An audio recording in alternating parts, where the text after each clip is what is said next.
ஒரு பொண்ணு வந்து நின்னது கூட தெரியாம அப்படின்னு சிந்தனை. அப்போ சிந்தனை கலையற மாதிரில அந்த பொண்ணு இங்க வந்திருக்கணும். ஓஹோ, அது எப்படி? கால்ல கொலுச மாட்டிக்கிட்டு ஜல் ஜல்னு வந்திருந்தா என்னோட சிந்தனை கலைஞ்சிருக்கும். அதனாலதான் கொலுசோட வந்திருக்கேன். போட்டுக்கோ. நான் போட்டுக்க மாட்டேன். நானா போட்டுக்க மாட்டேன்னு தான் சொன்னேன். ஆசைப்பட்டதை நீங்க வாங்கிட்டு வந்திருக்கீங்க, நீங்களே போட்டு விடுங்க.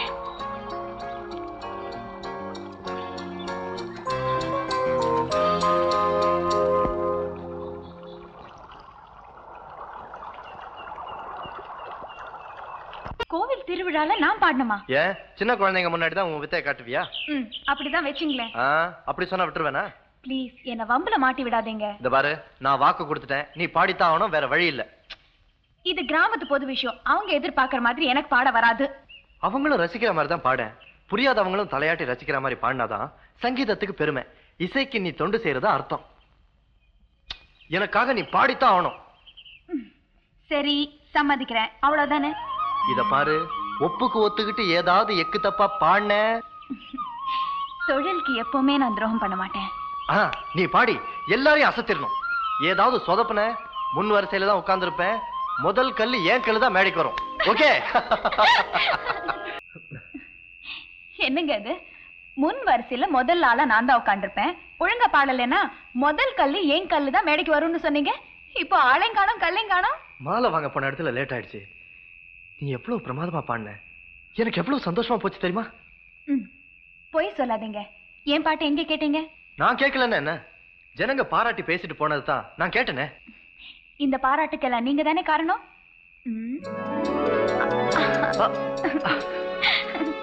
இவ்வளவு நல்லா பாடினதுக்கு நான் தான் உனக்கு மாலை போடணும்.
நான் ஏதோ ஒரு வேகத்துல அப்படி செஞ்சுட்டேன்.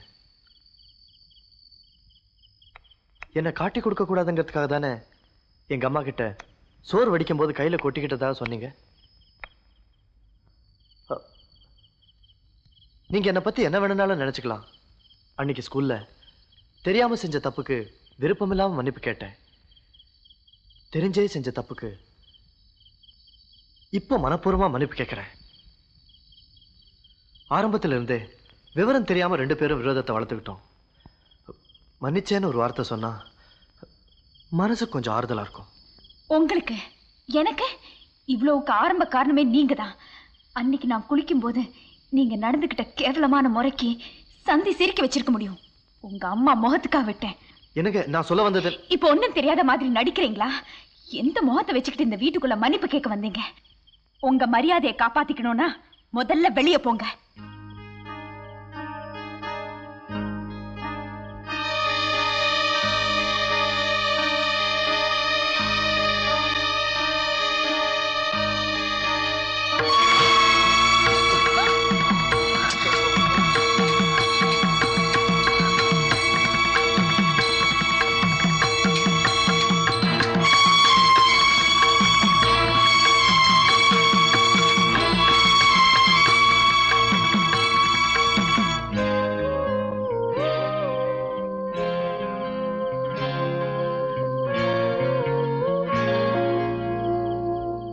பாக்கியா அண்ணே வாண்ணே. மடி சௌக்கியமா? ம். ஆமா மாப்பிள்ளை எங்க?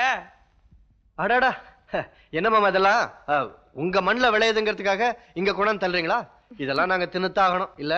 என்ன மாப்பிள்ள அவ்வளவு கேவலமா சொல்லிட்ட? முக்கனியில முக்கியமான கனி இது மாப்பிள்ள. இங்கதான் மாமனை நீ புரிஞ்சுக்கணும். போச்சுடா. என்ன வந்ததுதான் வந்த, என் மருமாவை புஷ்பாவை கையோடு கூட்டிட்டு வரக்கூடாதா? அம்மா, 1000 தான் தங்கச்சி வீடா இருந்தாலும் முறைன்னு ஒண்ணு இருக்குல்ல. பொண்ணை கூட்டியாந்து காட்டி மாப்பிள்ளைய மயக்கிட்டான்னு 4 பேர் நாக்குக்கு வேலை கொடுத்துட கூடாது பாரு. அதான். அப்புறம் நான் அருவாளை தூக்குவேன், வெட்டு குத்துன்னு விழும், போலீஸ் வரும், கோர்ட்டு கச்சேரின்னு திரியணும். இதெல்லாம் தேவையா? தங்கச்சி, நான் இங்க வந்ததே மாப்பிள்ளை கல்யாண விஷயமா பேசி முடிக்கத்தான். மாப்பிள்ளை இங்கதான் நீ மாமனை நல்லா புரிஞ்சுக்கணும். போச்சுடா. மாமா, இப்ப நான் கல்யாணம் பண்ணிக்காதனால நாட்டுல ஏதாவது பிரச்சனையா? பிரச்சனை நாட்டுல இல்ல மாப்பிள்ள, வீட்டுல. பொண்ணை வெள்ளை கட்டி மாதிரி வச்சிருக்கேனா, பொண்ணை ஏமவனுக்கு கொடு ஊமவனுக்கு கொடுன்னு அவன் ஈ மாதிரி மொக்கிறான். கேட்கிறவெல்லாம் சாதாரண ஆள் இல்ல. 10 ஏக்கர் நிலமும் பாக்கு தோப்பும் வச்சிருக்கிறான். நான் பணத்தை பார்க்கல, பாசத்தை பார்க்கிறேன். மாப்பிள்ள இங்கதான் மாமனை நீ நல்லாவே புரிஞ்சுக்கணும். போச்சுடா. மாமா, அப்புறம் சாவகாசமா பேசுவோம். முதல்ல குளிச்சுட்டு சாப்பிடுங்க. நான் என்ன சோத்துக்கு இல்லாமையா வந்திருக்கிறேன்? என் வீட்டுல தினம் 50-60 பேர் சாப்பிட்டுக்கிட்டு தான் இருக்கிறாங்க. நான் அதுக்காக வரல. விவரம் என்ன? மாமா, இப்பதான் நான் வேலைக்கே போறேன். இன்னும் கொஞ்ச நாள் ஆகட்டும். மாப்பிள்ள, கல்யாணம் ஆகலன்னா அவன் அறகுறை மனுஷன். கல்யாணம் ஆயிட்டா அவன் மனுஷனே இல்ல. மாமா, இங்கதான் நீங்க உங்க மாப்பிளைய பத்தி நல்லாவே புரிஞ்சுக்கணும். மாப்பிள்ள சும்மா சொல்லக்கூடாது, கொன்னுட்ட. நான் வரேன்.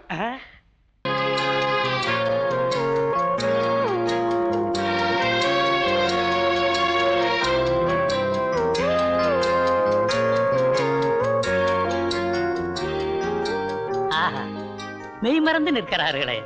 இருவருக்கும் வழக்கரத்தில் ஒரே மாதிரியான கட்டு, ஆனால் மனக்கட்டுப்பாடுதான் இல்லை. இது இலக்கிய காதலா அல்லது எதிர்பாராத காதலா?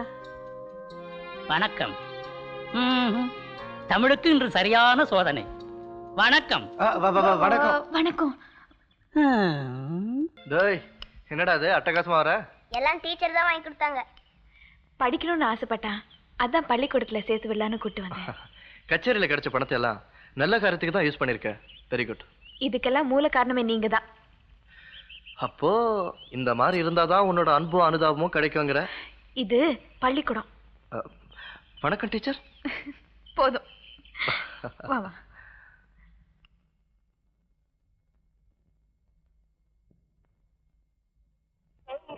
அம்மா,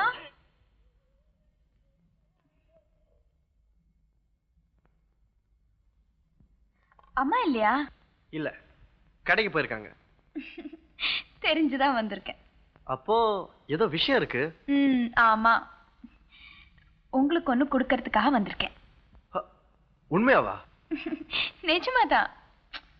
கிட்ட வாங்க. வந்துட்டேன். ஸ்டாப். கையை நீட்டுங்க. கையில தானா? அந்த கையை நீட்டுங்க. கண்ணை முடிக்கீங்க.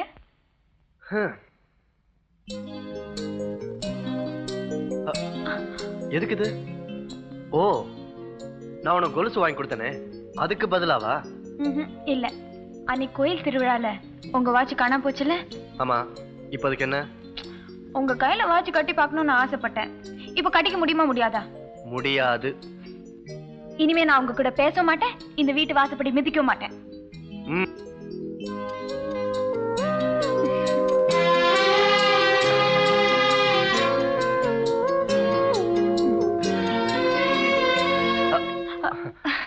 அது வந்து நான் காபி பொடி வாங்க வந்தேன். ஆமாமா. என்னம்மா இப்ப வரீங்க? இப்ப சமைச்சு எப்ப சாப்பிடுறது? மணி என்னாச்சு தெரியுமா? மணி என்னடாச்சு? 12:10 ஆச்சு. ஏதுடா அது புதுசா இருக்கு? ஆமா. உங்களுக்கு பிடிச்சிருக்கா? இது உனக்கு ரொம்ப பொருத்தமா இருக்குடா.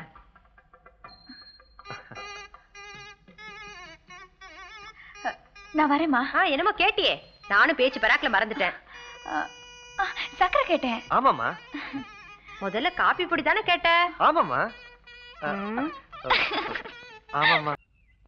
அவசரமா வர சொன்னீங்களா? என்ன விஷயம்? உங்களுக்கெல்லாம் சம்பளம் கொடுக்கறது பிள்ளைகளுக்கு பாடம் சொல்லி கொடுக்க, காதல் பண்றதுக்கு இல்ல. நம்ம விஷயம் லீக் அவுட் ஆகிருச்சோ? எனக்கு எப்படி தெரியும் நினைக்கிறீங்களா? வகையா மாட்டிக்கிட்டோம்.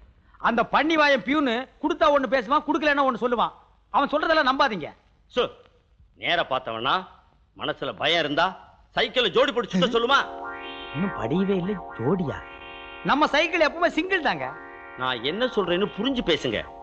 அந்த ட்ரில் மாஸ்டர் பைய நம்ம பாட்டு டீச்சரை சைக்கிள்ல முன்னாடி உட்கார வச்சு சுத்துறான். இது நம்ம பள்ளிக்கூடத்துக்கு அவமானமா போச்சு. அவன் பின்னாடி உட்கார வச்சு சுத்தி அவமானம் இருக்காதோ? சும்மா இருக்க மாட்டீங்களா? நான் என்னென்னமோ நினைச்சிட்டேன்.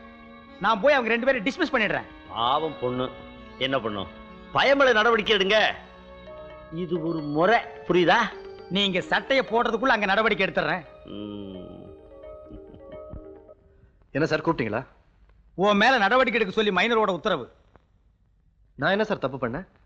கோகிலாவை சைக்கிள்ல வச்சு அதுவும் முன்னாடி உட்கார வச்சு சுத்துனியாமே, உண்மையா? ஆமா, நாங்க ஒருத்தருக்கு ஒருத்தர் மனப்பூர்வமா விரும்புறோம். அப்போ உன் மேல நடவடிக்கை எடுக்கிறதுல தப்பு இல்ல சார். காதலிக்கிறது தப்புன்னா அம்பிகாபதி அமராவதி, ரோமியோ ஜூலியட் காதலை பத்தி ஸ்கூல்ல ஏன் பாடமா நடத்தணும்? காதலிக்கிறது குற்றம் இல்ல. நம்ம கண்ணுக்கு வேணா குழுன்னு இருக்கும். ஆனா இந்த மாதிரி விஷயம் எல்லாம் மத்தவன் கண்ணுக்கு உறுத்துதே. சார், வேலையில ஏதாவது தப்பு பண்ணா கண்டீங்க இல்ல தண்டிங்க. இது என்னோட பர்சனல் விஷயம். வாஸ்தவம் தான், எனக்கு புரியுது. இது மைனருக்கு புரியணுமே. என் வயசுக்கு என் அனுபவத்துக்கு என் கேஸே இழுபறியா இருக்குதே. அது என்னமோ தெரியல சார், நாங்க 2 பேரும் ஒருத்தருக்கு ஒருத்தர் பிரிக்க முடியாத அளவுக்கு ஆயிட்டோம். ஒத்துக்கிறேன். ஒருத்தன் நொண்டியா இருந்தாலும் இருக்கலாம், ஒண்டியா மட்டும் இருக்க கூடாது. சீக்கிரத்துல கல்யாணத்தை முடிச்சிட்டா பிரச்சனைக்கே இடம் இல்ல பாரு. எனக்கு தெரிஞ்சதை சொல்லிட்டேன், பின்னால என் மேல வருத்தப்படாத. வருத்தப்படுவியா? பிச்சைக்காரியா இருந்த என்ன தன்னோட இசைக்கு ஒரு வாரிசா உருவாக்கிட்டோங்கிற சந்தோஷத்திலையும் பூரிப்பிலையும் ஓடியாந்து என்னை வாழ்த்த வரும்போது மயக்கம் போட்டு கீழே விழுந்துட்டாரு. அதுக்கப்புறம் தான் தெரிஞ்சது, பாடுற வாயு தாளம் போடுற கையும் பாதம் வந்து மறுத்து போச்சுன்னு. அதுக்கப்புறம் குடும்பத்துல வறுமை வந்துருச்சு. அவரை அதான் எங்க அப்பாவையும் குடும்பத்தையும் காக்க வேண்டிய பொறுப்பு இந்த குரலுக்கு வந்துருச்சு. அந்த நேரத்துல தான் இந்த பள்ளிக்கூடத்துக்கு ஒரு பாட்டி டீச்சர் தேவைங்கிற விளம்பரத்தை பார்த்துட்டு இங்க வந்து சேர்ந்தேன். என் வாழ்க்கை எப்படி ஆனாலும் பரவாயில்ல, ஆனா எங்க அப்பாவையும் அம்மாவையும் கடைசி வரைக்கும் காப்பாத்துற மகளாவே நான் இருக்கணும். இப்போ சொல்லுங்க, என்ன நீங்க கல்யாணம் பண்ணிக்க முடியுமா?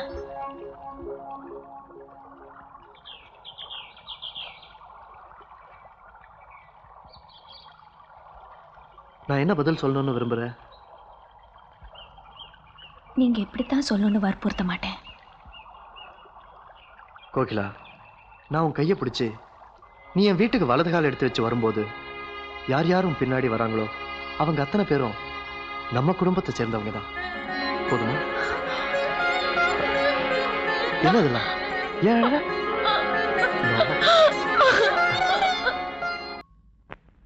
கோகிலா, வாங்கம்மா. கோயிலுக்கு போயிட்டு வந்தேன். இந்தாம்மா.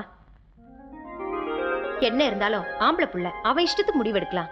பொண்ணுங்கிறவ பொறுப்புள்ளவ. உன் முடிவை சொல்லுமா. பொண்ணுக்கு பிடிச்சிருந்தாலும் பெத்தவங்களோட சம்மதம் வாங்குறதா முறை. என் மகன் உன்னை பத்தி எல்லா விவரங்களையும் என்கிட்ட சொன்னான். எங்க அண்ணனுக்கு அவர் பொண்ணை கொடுக்கணும்னு ஆசை. இப்ப உங்களை பிரிச்சு வச்சு அவங்கள சேர்த்து வச்சா கல்யாணம் வேணா நடக்கும், ஆனா குடும்பத்துல நிம்மதி இல்லாம போயிடும். இதுல உனக்கு மனப்பூர்வமான சம்மதம் இருக்காங்கிறத முகத்துக்கு முகம் தெரிஞ்சுக்கிட்டா. எனக்கு சம்மதம் தாம்மா. டெலிகிராம்.